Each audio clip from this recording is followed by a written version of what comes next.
Hello students, so we were discussing about the reactions, organometallic reactions. उसमें एक reaction थी जिसका नाम होता है वुड्स रिएक्शन। होता क्या है, देखो इसमें अपने एल्काइल हैलाइड्स रिएक्ट करते हैं सोडियम मेटल के साथ में, रिएक्ट विद सोडियम मेटल, ठीक है, इन प्रेजेंस ऐसे लिख रही हूं मैं, in presence of dry ether की प्रेजेंस में रिएक्ट करते हैं। जैसे अगर मैं कोई एल्काइल हैलाइड लेती हूँ, मुझे उसके 2 मोल्स लेने पड़ेंगे, ठीक है, 2 मोल एल्काइल हैलाइड लेंगे, उसमें 2 मोल ही सोडियम के साथ I will react in the presence of dry ether.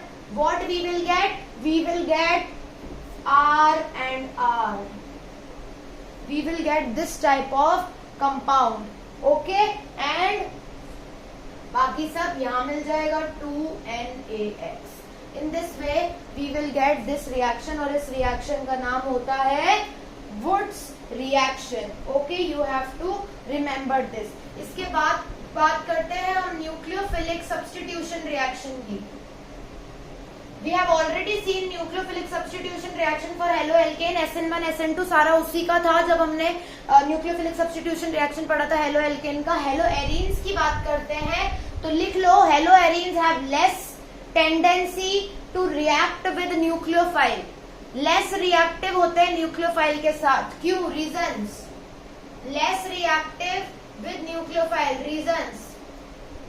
तो सबसे पहला रीजन इसके अंदर आता है रेजोनेंस। कैसे? लेट्स सपोज ये एक एल्काइल हैलाइड है हमारे पास में, ठीक है, ये एक एल्काइल हैलाइड है, तो इसका अगर मैं रेजोनेंस देखूंगी तो ये कैसे रेजोनेट करेगा, ये इलेक्ट्रॉन जाएंगे यहाँ और यहाँ से जाएंगे ये वाले यहाँ, लेट्स सी, तो यहाँ डबल बॉन्ड बन गया, पॉजिटिव चार्ज आ गया क्लोरीन पे, यहाँ माइनस साइन, बाकी का exactly same. Then what will happen, ये यहाँ शिफ्ट होगा, ये यहाँ शिफ्ट होगा,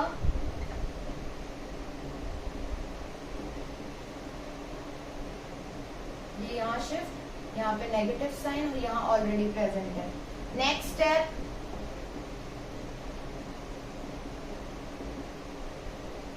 ये यहाँ देगा, ये यहाँ देगा।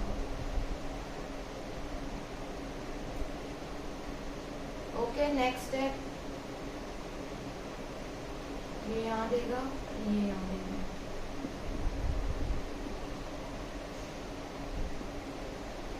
ये बॉन्ड आ गया, यहाँ पर ये डबल बॉन्ड से टूट कर वापस क्लोरीन इसी फॉर्म में आपको मिल गया, सेम एग्जैक्टली। डबल तरफ एरो का मतलब होता है कि दिस प्रोसेसेस आर रिवर्सिबल। तो इसमें हमने क्या देखा कि कार्बन, ये कार्बन से जो जुड़ा हुआ है, कार्बन और हेलोजन के बीच में डबल बॉन्ड बन गया। कार्बन, हेलोएल्केन में क्या होता था, alkyl group RX group, alkyl में क्या होता है, कार्बन और X के बीच की तो बॉन्डिंग होती है, तो हेलोएरीन्स में भी there is bonding between carbon and X only, carbon और X ये रहा, ठीक है। सो जैसे ही कार्बन और X के बीच में यहाँ पे हो गया डबल बॉन्ड का जनरेशन। डबल बॉन्ड को तोड़ना मुश्किल रहता है as compare to single bond. So if it is double bond, देखो सब रिएक्शंस में डबल बॉन्ड आ रहा है, सब सारे ही रेजोनेंस स्ट्रक्चर्स में। सो double bond makes it very much difficult. ये बॉन्ड टूटता ही नहीं है, अगर ये नहीं टूटेगा तो न्यूक्लियोफाइल कैसे आएगा, इसके हटने से ही तो न्यूक्लियोफाइल आता था, ये हटने की टेंडेंसी नहीं है क्योंकि स्ट्रॉन्गर बॉन्ड इसने बना लिया। That is why haloarenes are less reactive towards nucleophilic substitution reaction. Note this down. दूसरा रीजन देखते हैं, तो दूसरा रीजन आप देख सकते हैं हेलोएल्केन की। जब हम बात करते हैं हेलोएल्केन कुछ हमारा इस तरीके से दिखता है, ठीक है, लेट्स सपोज यहाँ X है, यहाँ H है, यहाँ CH3 है, यहाँ पे भी H है, कुछ इस तरीके का दिखता है। तो यहाँ पे जो कार्बन होता है हेलोएल्केन में वो sp3 हाइब्रिडाइज्ड होता है, और आपका हेलोएरीन में जो कार्बन होता है, ये वाला कार्बन, वो sp2 हाइब्रिडाइज्ड होता है, ठीक है, sp3 हाइब्रिडाइज, sp2 हाइब्रिडाइज। अब फर्क क्या पड़ा, जब ये sp3, इसमें इसकी s की परसेंटेज है 25% s ऑर्बिटल प्रेजेंट है, और इसमें 33% s ऑर्बिटल प्रेजेंट है ना, तो इसमें ज्यादा s का अमाउंट प्रेजेंट है, तो क्या होता है कि ये बॉन्ड लेंथ छोटी हो जाती है, sp2 की बॉन्ड लेंथ छोटी होगी as compare to sp3। sp2 bond length will be smaller than that of sp3 bond length. ठीक है, तो ये बॉन्ड लेंथ छोटी है. बॉन्ड लेंथ छोटी का मतलब हार्ड होता है. हार्ड मतलब it is often hard to break a shorter bond length than a larger bond length. छोटी सी जो बॉन्ड लेंथ है उसको तोड़ना मुश्किल है, तो ये जब टूटेगा ही नहीं तो हेलो वो न्यूक्लियोफाइल कैसे आके जुड़ेगा, तो इस बॉन्ड लेंथ को तोड़ना मुश्किल हो जाता है. ठीक है, this is about why come reactive होते हैं न्यूक्लियोफिलिक सब्स्टिट्यूशन रिएक्शन की तरफ. नेक्स्ट पॉइंट अगर हम देखते हैं तो नेक्स्ट पॉइंट में देखो एक और रीजन इसका कि due to instability of phenyl cation. लिख लो, जब रेजोनेंस अगर हेलोजन नहीं जुड़ा हो तो जब हम फिनाइल ये जो है हमारा बेंजीन रिंग, इसका जब हम रेजोनेंस स्ट्रक्चर ड्रॉ करते हैं so what happens, there is a development of positive charge, वो भी अनस्टेबल होता है इसके कारण भी.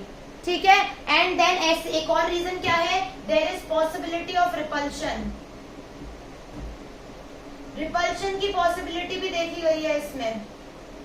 तो इन वजहों के कारण क्या होता है कि बहुत कम रिएक्टिव होते हैं ये towards nucleophilic substitution reaction.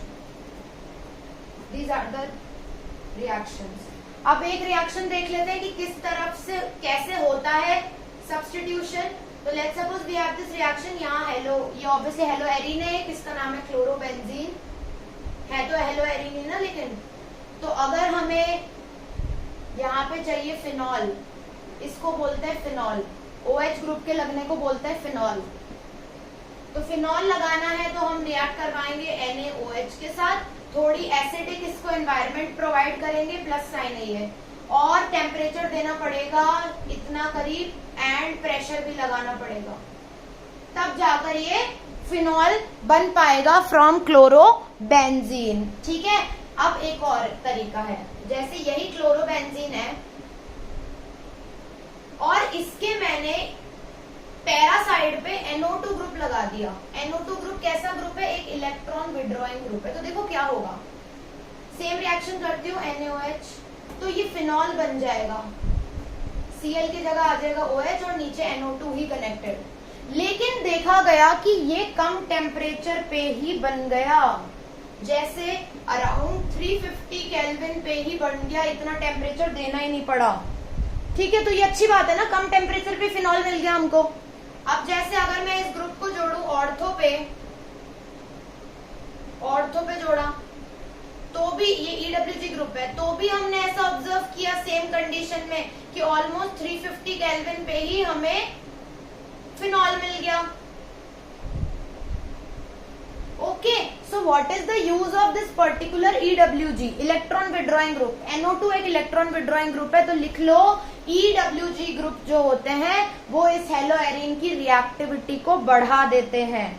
Reactivity बढ़ाने का मतलब लेस रिएक्टिव होते हैं ना, अभी हम यही तो पढ़ रहे थे, लेस रिएक्टिव है हर जगह हेलो एरीन्स, तो इनकी रिएक्टिविटी को थोड़ा बढ़ाना पड़ेगा. रिएक्टिविटी बढ़ाने का मतलब क्या होता है, इनकी टेंडेंसी, रिएक्शन करने की टेंडेंसी को बढ़ाना पड़ेगा. कौन बढ़ाता है, electron withdrawing group. Hello arene के साथ इलेक्ट्रॉन विड्रॉइंग ग्रुप जोड़ दो, इसकी टेंडेंसी रिएक्ट करने की बढ़ जाएगी. यहाँ इतनी जोड़ तोड़ करनी पड़ी थी, इतना प्रेशर दिया, इतना टेम्परेचर दिया, तब जाके फिनॉल बनाया. यहाँ इस ग्रुप के लगाते ही कम टेम्परेचर पे इसने कंपाउंड बना दिया. तो EWG ग्रुप ने, इलेक्ट्रॉन विड्रॉइंग ग्रुप ने इसकी रिएक्टिविटी को बढ़ा दिया है. अब देखो अगर ऐसा होगा ना कि अगर तीनों जगह, दोनों ऑर्थो पोजीशन पे 1,2 पे और पैरा पे, तीनों जगह पे अगर NO2 लगे हैं, तब तो पता है किसी चीज की जरूरत नहीं पड़ेगी, बस NaOH डाल के और इसको वार्म कर दो हल्का सा, तब भी बताओ बन जाएगा. क्योंकि ये तीनों ग्रुप ने मिलकर इसकी रिएक्टिविटी हेलो एरीन की बहुत बढ़ा दी. हेलो एरीन में कमी यही तो है कि उसके रिएक्टिव नहीं है बेचारा, 4 रीजनों के कारण. अब हमने इसको यूज लेके उसकी रिएक्टिविटी बहुत अच्छे से बढ़ा दी है. So this is about some of the nucleophilic substitution reactions, and then later we'll study in the next class. Hope you like the video and like the video. Thank you so much.